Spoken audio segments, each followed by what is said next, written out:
और में बंजारा प्रकरण हुआ था, खुद के भाई को और खुद कहां बैठे हुए थे। सम्मान करते हो आप, घर में ही सम्मान नहीं करते, बाहर वालों का तो क्या करोगे। राम राम सर, बोलो तेजाजी महाराज की, बोलो राम सापीर की, बोलो 33 करोड़ देवी देवताओं की। भाई पहले तो ये डेरू गांव जो है ये धन्यवाद का पात्र है कि रेवत जी को भी आपने 2023 के चुनाव में बहुत अच्छा समर्थन दिया। अपनी तरफ से आप लोगों ने कोई कसर नहीं छोड़ी। और फिर 2024 में मेरा चुनाव आया, नतीजा चाहे कुछ भी रहा हो पर डेरू गांव की तरफ से कोई एक आना कमी नहीं रही। इस बात के लिए भी हम आपके ऋणी रहेंगे। देखो नतीजे गांव के हाथ में नहीं होते, पर अपनी तरफ से आपने कोई कसर नहीं छोड़ी। तो आज भाई मंच से मैं और रेवत जी आपको यही विश्वास दिलाना चाहते हैं कि हम में होएगा जितना सामर्थ्य, हर प्रयास संभव प्रयास करेंगे आप लोगों के लिए कि आपके जो भी काम हो उनमें आगे से आगे डेरू को नंबर 1 पे रख करके चले और आप लोगों के काम करें। आज की शुरुआत जब करी रेवत डांगा जी आप लोगों के बीच में, खीमसर के प्रधान जिन्होंने अभी अपना फिल्टर फाड़ भाषण दिया, आगो नाम ही पड़ गो बे फिल्टर फाड़। नेताजी घणे घबरावे हूं, क्यों? क्योंकि पोल पट्टी खोल दे वे। हाँ बहुत साथ रहे मैं, इसलिए सारी अंदर बाहर की पता है इनको। वो तो दोनों साथ रहे हैं, रेवत जी उससे ज्यादा रहे हैं, वो तो फिर भी थोड़ा पहले छोड़ के आ गए थे। रेवत जी तो तब भी कई बार ये सोचते थे आऊं नहीं आऊं, आऊं नहीं आऊं। क्यों रेवत जी? कि मैं मिनका ने कि साहब मैं मारे मिनका ने टैकल करूं, मैं क्यों बेटे का बापा सुबह लेर शाम तई और शाम रात का 12 बजे पूगता 50 मिनट बैठ थान समझावे कि नियारल पे छोड़ मत जाओ, और सुबह 5 बजे तक अगर था कहो कि मैं टैकल करूं, मैंने कहा बैठ टैकल करे आप लोगों ने। रेवत जी ने भी परेशान होकर के आखिर आरएल पे छोड़ी। हमारे बीच में अनूपगढ़ की पूर्व विधायिका जिन्होंने अभी अपना भाषण दिया, संतोष जी बावरी जी, आपके आने से वाकई में ये भ्रम टूट गया। सब लोगों ने बावरी समाज में यहाँ पर आरएलपी में ये प्रचार कर दिया था कि बावरी समाज के अंदर किसी को अगर एमएलए बनाया तो आरएलपी ने बनाया। इंदिरा बावरी जी सब जगह घूमती थी, हालांकि उनमें भी कोई बहुत भली नहीं करी। आप ये देखो पिछली बार 3 विधायक थे, खुद सांसद बने हुए थे, 2 एससी सीटें थी, पुखराज जी गर्ग और साथ में इंदिरा देवी बावरी। नागौर में बंजारा प्रकरण हुआ था, खुद के भाई को और खुद कहां बैठे हुए थे। अगर कोई मजबूत आदमी होता है तो वो पहले जाकर के और आपकी लड़ाई लड़ता है। खुद तो दोनों भाई बैठे रहे और आगे किसको करा, बेचारों को पता नहीं था, उनको भेज दिया आगे, रोड़ा हुआ, आदमी मरा वहां पे, और दोनों एमएलए के ऊपर 302 का मुकदमा चला। साथ है ना? ए हाथ है या आने भी भेजो। ए भाई सेनापति हम भी टाइम यान कहीं करो फौज का, आरएलपी का मुख्य सेनापति। साथ ही हमारे बीच कोटा से पधारे हुए भाई राकेश जी नायक साहब, अभी जिन्होंने अभी अपना उद्बोधन दिया, और साथ में कंधे से कंधा मिला करके चल रहे हैं कानाराम जी पालियाल जी। और भाई कहो तो मैं सम्मानित मंच कह दूं, कोई रह गया क्या? सब चलेंगे। रामनिवास जी बैठे हैं, जेठा जी बैठे हुए हैं, भूतपूर्व सरपंच साहब कई हैं, आपके स्थानीय सरपंच साहब जिन्होंने बहुत मजबूती से लड़ाई लड़ी हमेशा। वास्तव में इन पे कोई कसर नहीं छोड़ी कैर बरपाने में, लेकिन उग्रा जी बिल्कुल मजबूत रहे। और बधाई के पात्र हैं कि परिवार में बच्चे भी इतने, मैं कहूं कि अच्छे बच्चे हैं, लोगों की भावना को समझते हैं, किसानों की बात को समझते हैं। और हर तीसरे दिन ये मेरे पास में आकर के और किसानों की बात कह करके जाता है कि ये तो करना ही पड़ेगा, यहाँ तो आपको फोन करना ही पड़ेगा, मैं जयपुर जा रहा हूँ। इतना जागरूक होना विशेष तौर से अपने क्षेत्र में कम ही देखा जाता है। मुझे लगता है इनका भी बड़ा ब्राइट फ्यूचर है इनका। साथ ही श्रवण जी ये भी संपर्क में रहते हैं। आप सभी उपस्थित गांव के बड़े बुजुर्गों, नौजवान साथियों, माताओं बहनों और प्यारे बच्चों, अब ज्यादा तो क्या है, देखो जैसा माहौल आज डेरू में देखने को मिल रहा है कि बड़े बुजुर्ग भी यहाँ पर हैं, महिलाएं भी बड़ी भारी संख्या में यहाँ पर हैं, युवा साथियों का भी बहुत अच्छा जोश है। पूरी बात है, अब की बार मुझे लग रहा है कि ये मामला जचने वाला है इस बार और भी जोर से। हाँ नहीं, वो खेतियों का टाइम है, हम भी समझते हैं, पर 13 तारीख को एक दिन का समय निकाल करके हमें जाना पड़ेगा। क्योंकि देखो 2023 में थोड़ी सी चूक रही, 2024 में थोड़ी सी चूक रही, अब की बार अपने को नहीं चूकना है।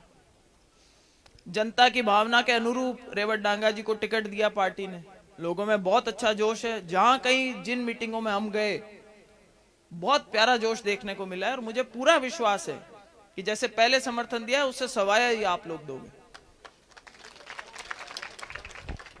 अब नेताजी बात कर रहे थे, आप कह रहे थे ना जगदीश जी, कि नेताजी कह रहे थे कि साथ में कनिका जी बैठी हुई हैं और वो दिव्या मदेरना के लिए इस तरीके की बात कर रहे हैं। दिव्या मदेरना छोड़ो, वो खुद की बीवी के लिए ऐसी बात करते हैं। अभी मैंने एक भाषण सुना उनका, जिसमें कह रहे इन जिताए दो जना कहीं बन जाए, मुख्यमंत्री थोड़ी बनी, एक कोना में बैठी रही। बोले कि नहीं बोले? अगर मैं मेरी तरफ से बोलूं तो मैं गुनहगार हूं, पर क्या उन्होंने ऐसा भाषण दिया? जब आप अपने ही घर से, जिसको आपने टिकट दिया है, जिसको आप जिम्मेदारी सौंपना चाहते हो खीमसर की जनता की, अगर आप उसके लिए अगर इस तरीके के शब्दों का इस्तेमाल करते हो, तो आप मुझे बताओ, महिलाओं का क्या तो सम्मान करते हो, आप घर में ही सम्मान नहीं करते, बाहर वालों का तो क्या करोगे? और भारी पड़ेगा, मैं बता रही हूं आपको। दिव्या मदेरना जी के पीछे पड़े, मेरे पीछे पड़े, हरीश चौधरी के पीछे पड़े, डोटासरा जी के पीछे पड़े, और वैसे जाकर के क्या बोलते हैं कि भाई वहां तो जाटा की पार्टी है, मैं तो जाटा को नेता हूं। तो अगर आपने ये सोचा कि बाकी सबकी काट करके आप आगे बढ़ जाओगे और आप इकलौते जाट नेता रह जाओगे, तो समाज भी अब समझने लग गया, जागरूक हो गया है। हर किसी को काटने का प्रयास किया, किसी के सामने खड़ा कर दूंगा, किसी के सामने नहीं खड़ा करूंगा, उसके पैसे ले लिए। पहले एक हेलीकॉप्टर में फिरन को घरों ही शौक हो, अब कल हेलीकॉप्टर को नहीं आयो। अब कल मैं देखा जना खरनाल जाता जना एक गाड़ी आई, हाँ मैं गाड़ी आई भी माते, गाड़ी माते हेलीकॉप्टर को मॉडल बनाए उड़ो, और पाकड़िया रंगोड़ी भी के पीली हरी रंग की है, रालोपा के रंगा में। मैं कहा चलो कम से कम ये हेलीकॉप्टर हवा से उड़ने वाला गाड़ी सड़क पे चलने वाला तो आया। और अब काले भी मन लागे, पाकड़िया भी खिड़ती लागे मन। भाई आप इतना दम भरते हो। अभी कल भाषण दिया, बोले क्या करा इन्होंने, मदेरना जी ने और मिर्दा जी ने। भाई सबसे पहले तो शुरुआत यह है कि आपके पिताजी को एमएलए बना दिया। अगर ये यहाँ के बड़े बुजुर्ग बैठे, हमसे ज्यादा समझते, हम तो शायद बच्चे रहे होंगे उस टाइम पे। पन पाया नहीं पन पाया, आप बताओ हमें। अगर खातेदारी का अधिकार दिलवाया कि नहीं दिलवाया, किसानों की लड़ाई लड़ी कि नहीं लड़ी। और आज आप आकर के ऐसे अपशब्द बोलते हो। और हमने भी अपना अपना प्रयास किया है, सांसद रहे तब भी प्रयास किया, चुनाव हारे तब भी प्रयास किया। लोगों की एक शिकायत थी कि साहब आपका घर नहीं है, हमने घर ले लिया। तो मामलो मां को भी फेल हुई गो, जना बिन नाम दे दियो क्या तो रॉन्ग साइड आलो घर है।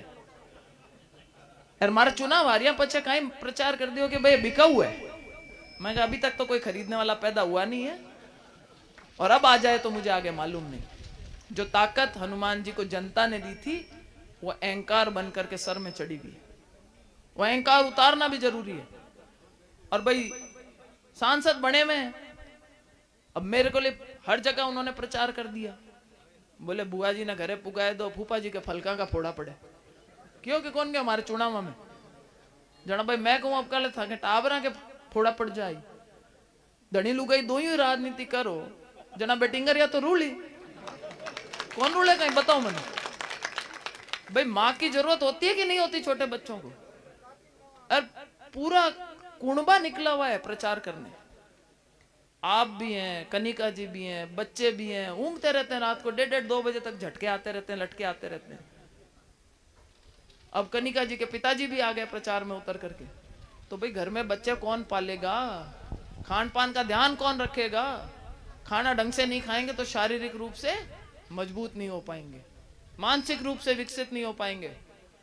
और फिर अगर होमवर्क वगैरह टाइम से नहीं कराया, पढ़ाई में लारे रह जाए, जना कहे कि भाई डोका पहाड़ी, मैं कौन सा वहां के भाई भतीजा भतीजी आज का जमाने में डोका पड़े। पहले तो कभी मजबूरी रह गई होगी कि हमारे बड़े बुजुर्गों के टाइम पे भाई नहीं थे साधन, कोई नहीं पढ़े होंगे, किसी ने पूरी पढ़ाई नहीं करी होगी। लेकिन हम चाहेंगे कि आपके बच्चे भी तंदुरुस्त रहें, मानसिक शारीरिक रूप से बढ़िया विकसित हो, माता जी का उनको लाड प्यार मान सम्मान सब मिले। तो भाई अब की बार हमारी भी जिम्मेदारी बनती है। मैं भी एक जिम्मेदार बुआ के नाते आप लोगों से कहना चाहूंगी कि भतीजियों का ध्यान रखते हुए भाभी को इस बार बच्चों का ध्यान रखना चाहिए। नेताजी अपने लगे हुए हैं राजनीति करने में, वो करते रहेंगे आपकी सेवा, या होएगी जिसकी सेवा करते रहेंगे। डरू पे तो खास विशेष उग्र जी ज्यादा विशेष आशीर्वाद है आप पे तो। हाँ तो भाई अब की बार बच्चों का ध्यान रखें, नेताजी अपनी राजनीति करें। तो जब 13 तारीख को वोट पड़े, ज्यादा से ज्यादा वोट दो, रेवत जी को आप लोग जिताओ, और हम अपना पूरा प्रयास करेंगे कि आप लोगों के आगे जो भी छोटे बड़े काम हो उनमें हमारी जैसी हैसियत होगी उसके हिसाब से आपका मदद करने के पूरी प्रयास करेंगे। लंबे भाषण नहीं देते हुए, थोड़ा लेट आए उसके लिए क्षमा प्रार्थी है। और आगे भी आज बहुत लंबे कार्यक्रम है रेवत जी के, पर डारू में विशेष आप लोगों ने निवेदन करा था कि सब भैया आओ, ये बच्चे पीछे ही पड़ गए थे कि आपको आना ही पड़ेगा। मैंने कहा हम कुछ व्यवस्थाओं में लगे हुए चुनाव कोई लेकर के, बोले नहीं यहाँ तो आना ही पड़ेगा। मैं कहा भाई इस गांव के अंदर तो मांगे थे, आना ही पड़ेगा। लोग गांव कहेगा भाई उठक बैठक करनी है तो उठक बैठक भी करके जाएंगे आपके यहाँ। तो मैं आएगा, आप सगला का दर्शन हुएगा। तो भाई अब 13 तारीख की बोलाऊ आपने देनी चाहवा। यार भाई देखो अब कल कहीं दिवाली भी दो हुई, 2 दिवाली आई, कंफ्यूजन भी घणो ही होएगा कि माँ के आज दिवाली ऐसा मैं कल मनावा, आज ही रामासामा यार कल ही रामासामा है। मैं कहूँ भाई अब तीजी दिवाली मननी चाहिए 23 तारीख का अपना वोट खुले जी दिन भी दिन पटाखा फोड़न को काम है जो आप कराला। आई शब्द के साथ आप सगला को बहुत बहुत धन्यवाद आभार व्यक्त करूँ जो मान सम्मान आप दियो। और मैं कहनी चाहूँ रामपाल में डायरेक्ट ही बुला दूं, मैं निवेदन करनी चाहूँ अपने बारात का अपना बींद है जका ने रेवत जी डांगा जी, कई गांवों में इनको घोड़ियों पे बैठा करके घुमाया गया। रेवत डांगा जी